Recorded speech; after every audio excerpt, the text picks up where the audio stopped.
This video is going to look at two ways of controlling our duct temperature. A little more old school using a coolant shutoff valve, more modern using the blend door. The third thing we're going to look at, why does the air conditioning come on in defog? What is the purpose of this? What if we didn't? How does that all work? Let's have a quick look at the different styles of coolant valves, hot water shutoffs that are out there. Old school was the simplest, just a cable that would either pull or push on a lever and open or close a butterfly inside the valve. Very simple, a little bit troublesome, especially the metal ones. The butterfly would tend to corrode off and then it would no longer shut off the flow of coolant. We've also got our electrically operated. There's a little electric motor and an integrated circuit board inside of this unit, which we'll look at later in the video. And that water valve works with a potentiometer or a sensor that tells it whether it needs to open or close. The air operated, I want to throw a little extra information about. This is one you want to be careful with. The idea is you have coolant coming in and at the right time you have coolant going out. Where we tend to run into problems, and I've had this happen in the past, is the truck air system is running at about 120 psi. And it's truck air pressure that's used to actuate the valve. I've seen it where that 120 psi makes its way past the seals internally and gets into our cooling system. If you have an engine that is running at temperature, but yet there's coolant pushing out the surge tank, first thing to look at, see if you can find one of these plastic air operated valves. So how did this all work if the system had a hot water valve? We could take our air either from inside, from outside, it could either be recirculated or fresh, doesn't matter. Grab it with the blower fan and push it towards our evaporator. Now, there are two options. This picture says it's supposed to be in maximum cooling, but we can actually look at both. I'm going to color the evaporator in blue. So we're running our air conditioning, we cool down the evaporator, and we remove the heat from the air and send it out to the cab. In order for this to work properly, this heater water valve had to completely stop the flow of coolant through the heater core. If it didn't, and this was a pretty common problem for these things to fail internally, if they didn't shut off the flow, what would end up happening is we would get a little bit or sometimes a lot of flow into that heater core when we didn't want it. So what would happen is the evaporator would cool the air off, then the heater core would warm it up again, and then we'd send it out into the cab, which would come back with a complaint usually of just AC is not working. If your air conditioning pressures are looking good, but your duct temperature is really high, find your hot water valve, and the troubleshooting is really simple. I used to just use a vice grips or a pair of hose clamping pliers, and right here I would crimp off the heater hose and see if the problem went away. The other option is actually quite simple. Again, we take air from either fresh air from outside or recirculated air. We push that air through the evaporator, and in the wintertime, if we're looking for full heat, we're going to have the air conditioning shut off, so the evaporator is just a pass-through at this point. However, our heater core is going to be running at temperature because we would actually have this hot water valve wide open, allowing lots of flow through the heater core. So we would take the air, add heat to it, and then kick it out into the cab, wherever it's going to go. Let's have a look at a much newer standard, a different way of going about this temperature control. It's done with a blend door. Now that blend door is right over here. I'm just going to color it in black a little bit. And what we would do is either bring in recirculated air from the cab, or depending on where this little air inlet door was positioned, we could be bringing in outside air. Either way, the blower fan would grab that air and push it through the evaporator. I'm just going to color the evaporator in blue a little bit here. Now in this position, if you notice up top, the temperature control is set to full cold, and we are indeed in air conditioning mode. So we take that air now that's had the heat removed, bring it out and blow it up into the cab. At the same time, that air is going to try and make its way this way. This air, like electricity and oil, is lazy. It'll try and take the path of least resistance. It's going to try and go through the heater core, but because of where we have the blend door positioned, it's blocked and it can't. Let's look at what happens when we're set in the defog mode, and then I'll show you why in the next picture. We're going to bring air in from the outside.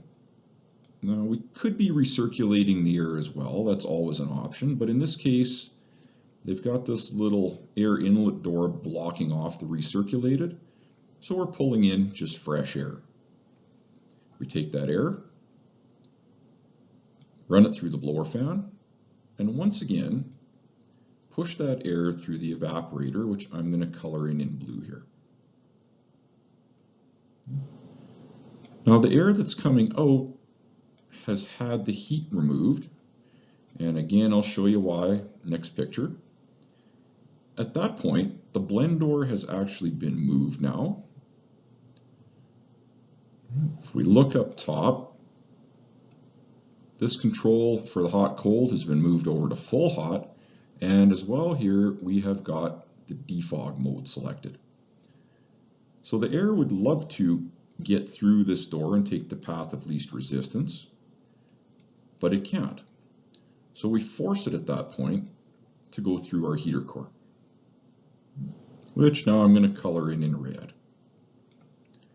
Once the air goes through the heater core, it picks up heat again, and we send it off to the windshield. Let's look at how this temperature blend door actuator works. What is the actuator? Really, it's a permanent magnet motor that's reversible, and there's an integrated circuit, think of it as a computer chip, that takes input from the potentiometer and makes that motor turn the blend door as required. Looking at the wiring, what does this thing need to work?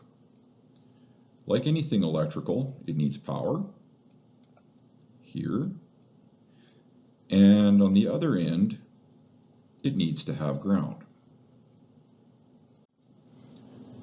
How does the integrated circuit know where to position the door? That's the job of the potentiometer. So the potentiometer is really just a sensor, be mounted somewhere in the cab, and it'll have a knob on it, and the driver can turn that knob from cold to hot as required. 3 wires going into it, and this is pretty common stuff. We have a supply voltage, very commonly 5 volts, could be higher, so if you really want to have the most accurate troubleshooting, get some OEM information. But for me to explain how it works, 5 volts will do the job. And by the way, if you're already familiar with a throttle pedal or an engine oil pressure sensor or any kind of a pressure sensor or position sensor with 3 wires, this is basically going to be the same operation. So we've got our supply voltage on one side. Over here, we've got a ground, and it goes to ground through the integrated circuit. In the middle, what we have is this thing called the signal wire. Now the signal wire is a variable voltage. So depending on where we turn the hot cold knob, there will be a different voltage going down that wire, and that voltage is read by the integrated circuit, and then the integrated circuit tells the motor to move the blend door accordingly. If the driver was to turn the potentiometer all the way to the cold position, what we would expect, give or take, is about 4 volts on that signal wire. Now when the integrated circuit sees 4 volts on the signal wire, it will command the motor to move the blend door to the full cold position. On the other side of things, if we were to move to the full hot position, expect to see probably about 1 volt. And when the integrated circuit sees 1 volt on the signal wire, again it commands that motor to move the blend door to the full hot position. The really nice thing with blend doors and where we get that accuracy is we've got a whole bunch of different positions, looking up at the sensor, a whole bunch of different positions between full cold and full hot. So we can have very precise control of that duct temperature. If we talk about troubleshooting of these actuators, because there are a lot of them out there on the trucks and cars, and for the most part, they're going to work the same as this, maybe with slight variations. What I have commonly seen in the past, the actuators themselves are prone to seizing up. They are prone to the little plastic drive cog actually breaking off of the bottom of the actuator. Blend doors sometimes seize up. I've seen the blend doors pop out of the pivots and get wedged in the heater box. So what you'll end up having as far as symptoms is a very, very poor duct temperature typically. But when you go to check your air conditioning pressures, they're spot on.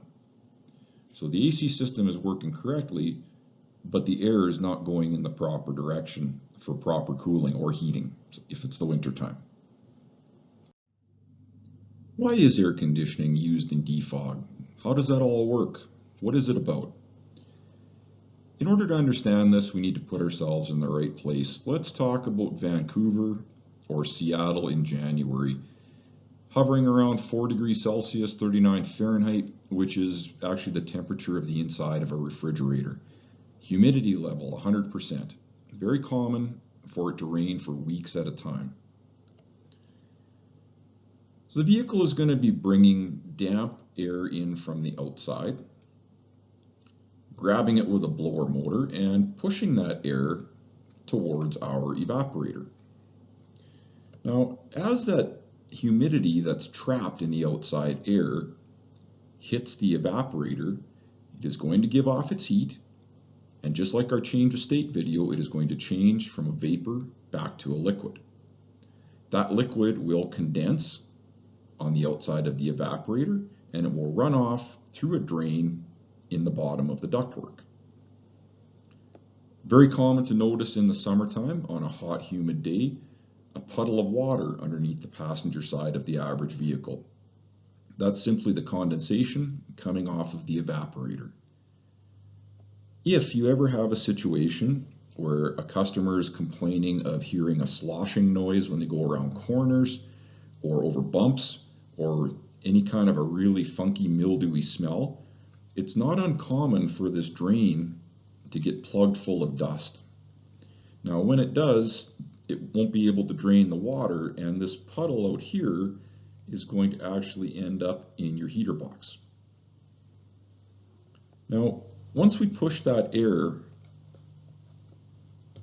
through the evaporator, what we end up with is dry air that's had the heat removed.